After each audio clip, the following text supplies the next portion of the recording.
आज जब हमारे पूरे भारत में प्रभु श्री राम के भव्य राम मंदिर के उद्घाटन की तैयारियां चल रही हैं, वहीं पाकिस्तान को उसी का पड़ोसी देश, उसी का दोस्त ईरान दुनिया के नक्शे से मिटाने की तैयारियां कर रहा है। दरअसल बस कुछ ही दिनों पहले ईरान पाकिस्तान पे ताबड़तोड़ बम बरसाता है। पर क्यों?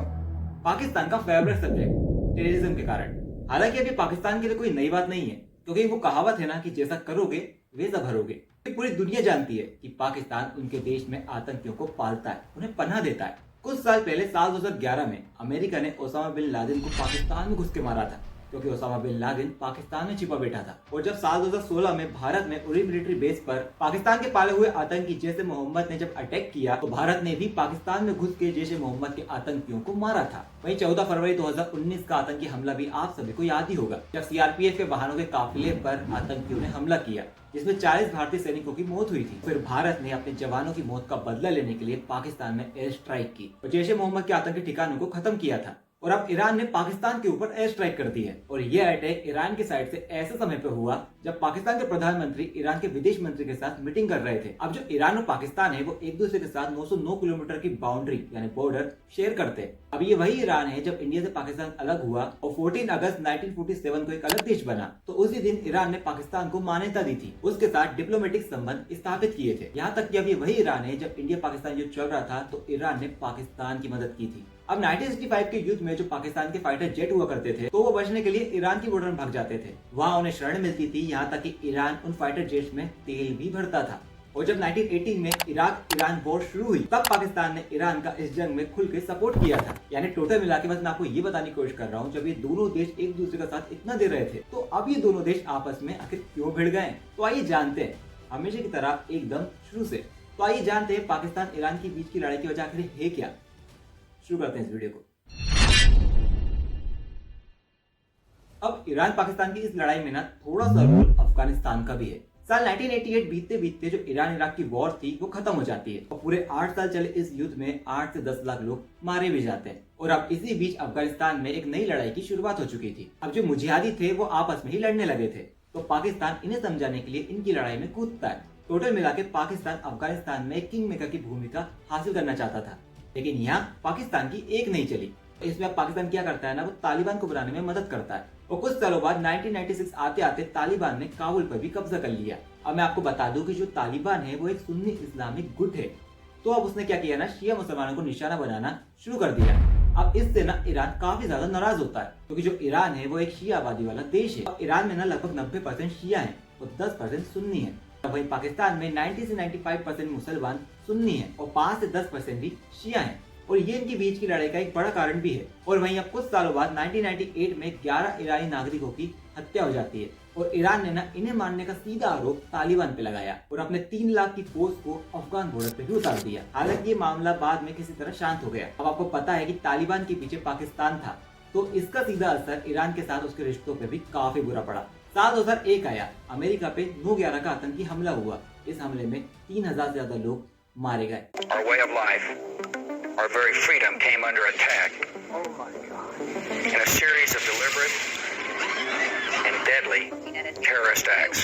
इसके बाद आतंकियों को खत्म करने के लिए अमेरिका ने अफगानिस्तान में अपनी सेना उतार दी। तालिबान को सत्ता से अफगानिस्तान से खदेड़ दिया गया। हालांकि अभी कुछ सालों पहले साल 2021 में पूरे 20 सालों के बाद अमेरिकी सेना अफगानिस्तान छोड़ के चली जाती है और वहाँ उनके जाने के बाद वापस से तालिबान का कब्जा हो गया। अब तालिबान की वापसी का असर ईरान पे तो पड़ा ही, लेकिन पाकिस्तान में भी काफी ज्यादा पड़ा। अब तालिबान के लौटने के बाद पाकिस्तान ये सोच रहा था कि उसकी ताकत कई गुना बढ़ेगी, लेकिन तालिबान ने पाकिस्तान के साथ ही एक बड़ा गेम खेल लिया। अब एक बार फिर से तालिबान के लौटने के बाद पाकिस्तान उसे सपोर्ट करता है, लेकिन ये पाकिस्तान की भूल थी, क्योंकि तालिबान ने तारिक-ए-तालिबान पाकिस्तान (टीटीपी) के लीडर्स को शरण दे रखी है और पाकिस्तान इस ग्रुप को एक आतंकी संगठन मानता है, क्योंकि इस ग्रुप ने पाकिस्तान में कई बड़े आतंकी हमले किए हैं। अब ईरान और पाकिस्तान एक दूसरे पे क्या आरोप लगाते हैं ना, इसे समझते हैं। अब जो ईरान है ना, वो पाकिस्तान पे आतंकियों को शरण देने का आरोप लगाता आया है। वहीं पाकिस्तान भी ईरान पर चरमपंथियों को उकसाने का आरोप लगाता है। अब पाकिस्तान वाले बलूचिस्तान प्रांत में, जहाँ बलोच आबादी बड़ी संख्या में रहती है,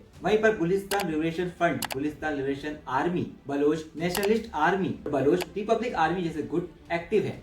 अब इन ग्रुपों को लेकर पाकिस्तान का ये आरोप है ना कि इन ग्रुपों को ईरान से पैसा और सपोर्ट मिलता है, इससे पाकिस्तान में कुछ भी कर सकते हैं, वो करते हैं। और वहीं दूसरी तरफ ईरान का जो सिस्तान बलूचिस्तान प्रांत है, जिसकी सीमा पाकिस्तान से मिलती है, वहाँ पर जैश ए अदल जैसे गुट काम करते हैं। और अब इन ग्रुप को लेकर ईरान का यह आरोप है कि ईरान में आतंकी धमाके, किडनैपिंग, हत्या जैसे काम करते हैं और उनका ये कहना है कि इन्हें पाकिस्तान का पूरा साथ मिलता है। ईरान ये कहता है कि इस ग्रुप को पाकिस्तान की आर्मी का भी पूरा सपोर्ट है। कई जानकार ये भी कहते हैं कि ये दोनों देश ही इन टेररिस्ट ग्रुपों का अपने अपने फायदे के हिसाब से इस्तेमाल करते हैं। अब जनवरी 2023 में पाकिस्तान के बलूचिस्तान में एक हमला हुआ, जिसमें 4 पाकिस्तानी सैनिकों की मौत हो जाती है, जिसके बाद तत्कालीन पाक पीएम शहबाज शरीफ ने ईरान को वार्निंग दी। अप्रैल 2023 बलूचिस्तान के कासा बॉर्डर फायरिंग में पाक फौज के 4 जवान वापस से मारे गए और इसके 1 महीने बाद बॉर्डर पर गोलीबारी में ईरान के 6 सैनिकों की मौत हो जाती है और तब ईरान ने पाकिस्तान को वार्निंग दी। सितंबर 2023 में एक बार फिर से हमला हुआ और इस बार ईरान पर। ईरान के 11 पुलिसकर्मी मारे गए।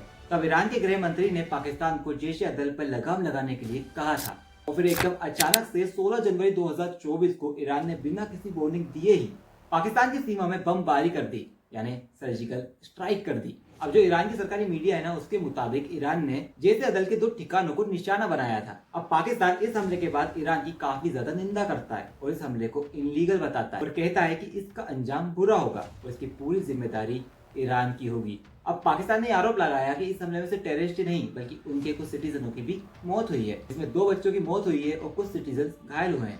तो आइए अब ये जानते हैं कि ईरान ने जिस जैश ए अदल पर कार्रवाई की है वो आखिर है क्या। दरअसल जैश ए अदल एक सुन्नी इस्लामिक संगठन है जो ईरान में आत्मघाती धमाके, किडनैपिंग, हत्या जैसे संगीन अपराधों में शामिल रहा है। इस ग्रुप की शुरुआत 2002 से 2003 के बीच में हुई थी और इसका स्थापक अब्दुल गिरी था और उसका विरोध का ये मकसद था ईरान से आजादी।